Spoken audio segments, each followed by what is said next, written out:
Assalamualaikum warahmatullahi wabarakatuh. Nyan hai rakan mutuah saudara lun sebangsa Aceh. Besok hari damai Aceh. 2.080 hektar lahan dibagikan ke Kombatan Gam. Nyan hai saudara. Nyo hasil MOU Helsinki. Hijau lahan ke Kombatan Gam dan korban konflik. Nyo hasil damai Aceh dan butir-butir MOU. Nyan merdeka cikahan nyo hijau lahan menteng.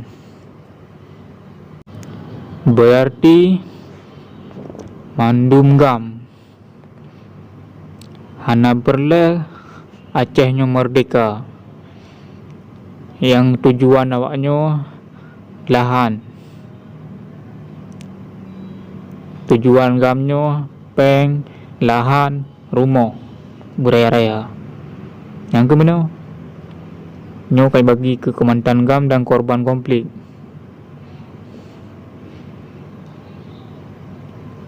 Yang lain karena lagi masyarakat yang kasihan hanam tumeng karena hana korban konflik hana kenang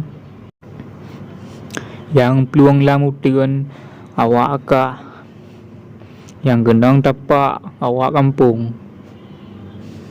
Nyan nyo hasil Aceh merdeka, hasil MOU Helsinki yang kadimat di petinggi Gam adalah lahan 2.080 hektar.